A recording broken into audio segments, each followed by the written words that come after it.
Exercice 3, une histoire de nombre pi. Essayez de trouver un moyen de déterminer le périmètre de la roue de charrette ci-contre. Tu ne peux pas te servir de ta calculatrice ni d'un instrument informatique. Donc tu as le droit de te servir de ta règle, éventuellement. J'ai bien éventuellement.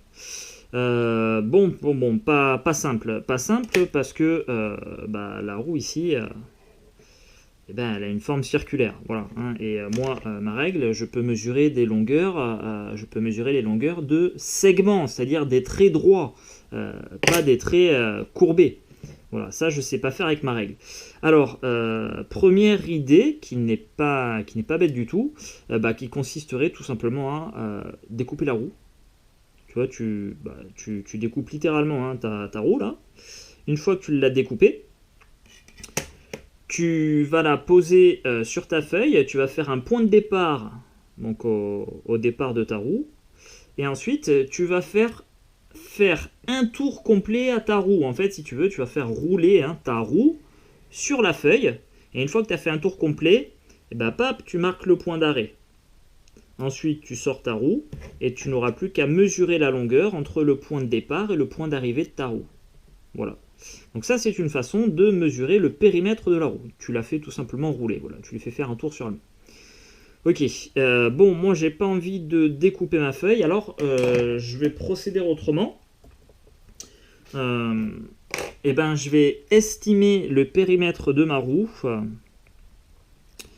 en plaçant plein de petits points là. Regarde, je vais placer plein de petits points sur ma roue. Et ensuite, je vais mesurer la longueur de tous les segments. Et j'ajouterai tout ça.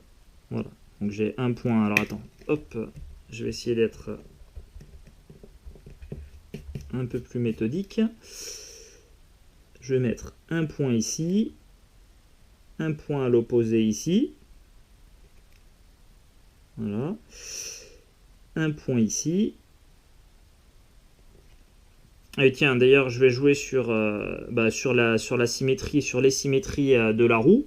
Et je vais essayer juste de mesurer, tu vois, cette longueur-là, là, qui sera un quart de la roue. Et une fois que j'aurai mesuré cette longueur-là, je multiplierai par 4. Donc, je vais placer plein de petits points sur ce quart de la roue ici. Donc, je vais en mettre un ici, un ici, un là, un là. Allez, on va s'essayer comme ça. Donc on va mesurer la longueur de ces petits segments-là. Là. Hop, celui-là, celui-là, ça et ça. Et là, on aura une estimation. Alors, de là à là, on a... Tiens, hop, je bascule, je vais mettre en demi-millimètre.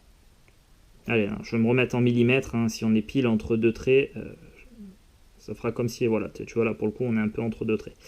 Donc ici déjà de là à là j'ai 6 mm. Donc déjà ici j'ai 6 mm pour le premier segment. Ensuite deuxième segment, je suis à 6 mm encore.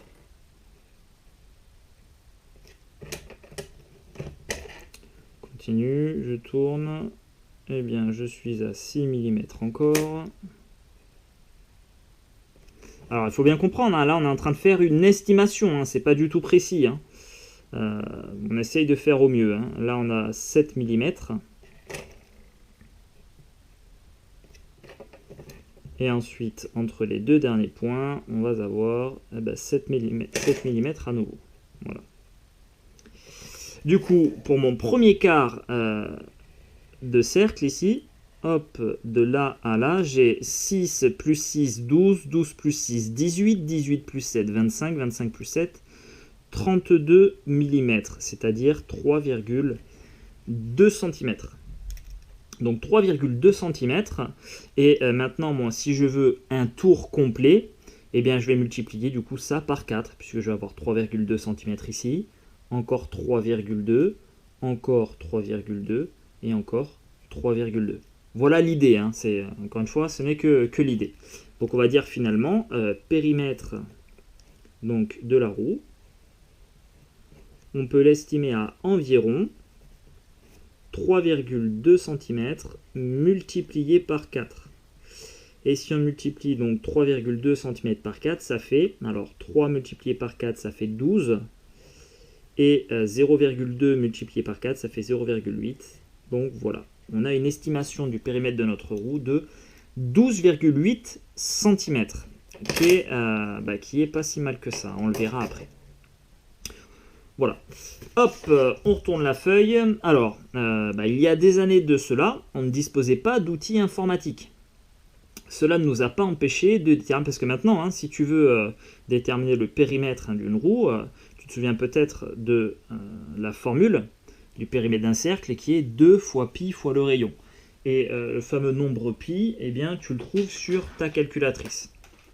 Voilà, donc tu te sers de ta calculatrice, mais c'est intégré dans ta machine. Sauf qu'à l'époque, on n'avait pas tout ça. Et comme on n'avait pas tout ça, eh bien, on s'est débrouillé autrement. Voilà, cela ne nous a pas empêché de déterminer avec une précision plus ou moins élevée le périmètre d'un cercle.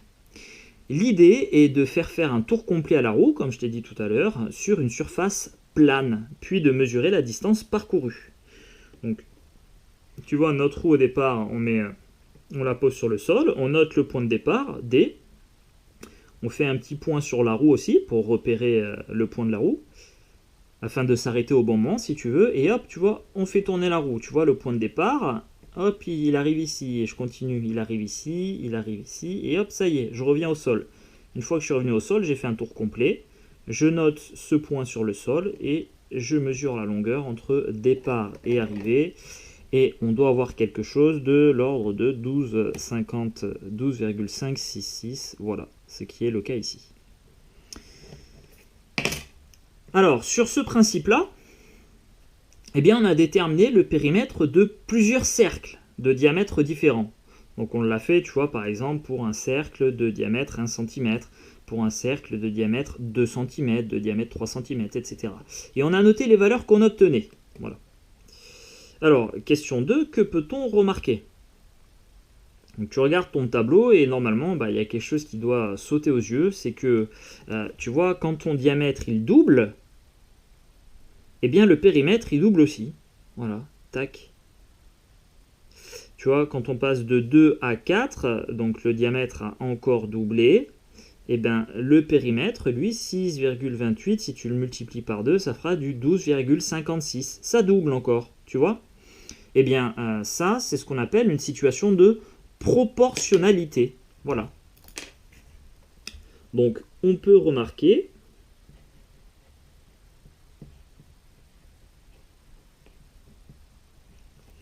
que le périmètre d'un cercle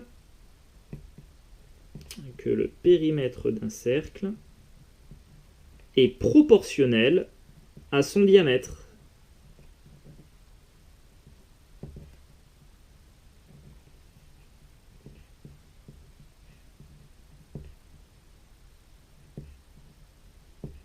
Alors, qui dit situation de proportionnalité, dit du coup coefficient de proportionnalité. Donc la question légitime qu'on peut se poser, c'est, tiens, finalement, quel est le coefficient de proportionnalité qui nous fait passer du diamètre d'une roue à son périmètre? Bonne question.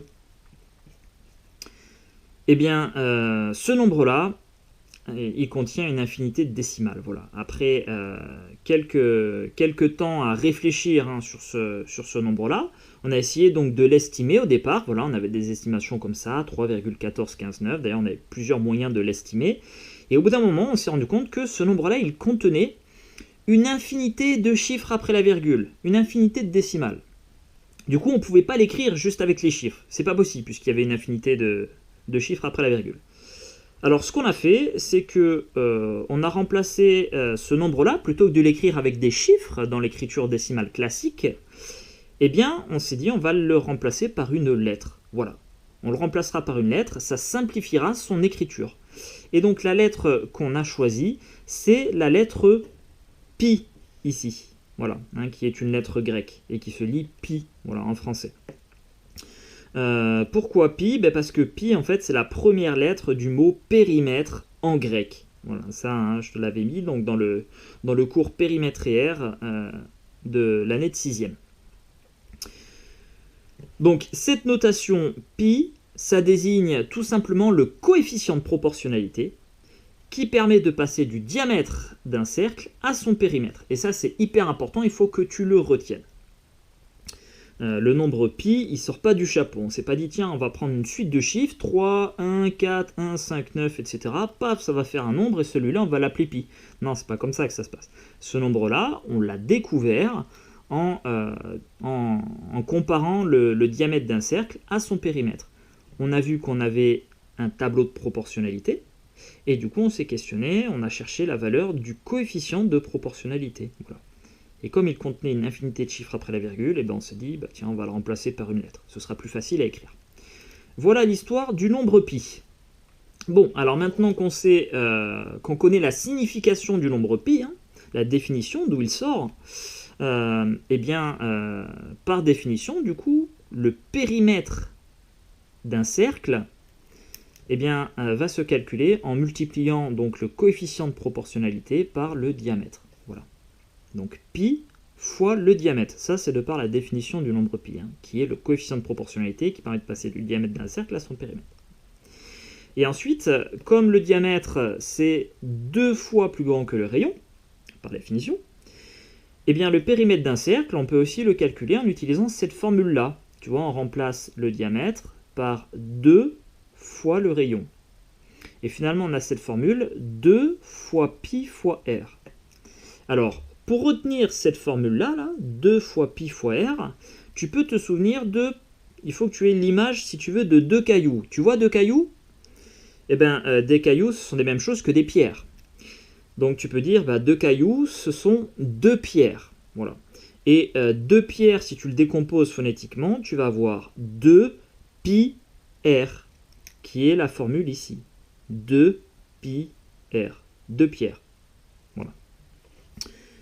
Donc ça, c'est pour la formule du périmètre d'un cercle. Et donc on l'applique juste à côté. Imagine qu'on ait un cercle de diamètre 10 mètres. Alors pour trouver son périmètre, soit tu utilises la première formule, c'est-à-dire la définition du nombre pi. C'est-à-dire que tu multiplies 10 mètres par la valeur de pi. Et on a la chance, après avoir calculé de nombreuses décimales de pi, nous on a réussi maintenant à l'intégrer aux calculatrices. Donc si tu veux calculer le périmètre de ce cercle-là, je te montre avec l'ATI, tu vas cliquer sur la touche pi qui se trouve ici, et tu vas multiplier par donc, le diamètre du cercle, c'est-à-dire 10. Entrée, et donc on obtient environ 31,4. Donc on est en mètres. Voilà. Si tu veux te servir du rayon du cercle, ce sera cette formule-là, 2 pi r. Donc je vais écrire 2 fois pi fois le rayon qui est 5. Et je retourne sur ce que j'avais avant. Voilà. Donc ça, c'est avec l'ATI. Je vais te montrer ce qu'on obtient avec la Casio.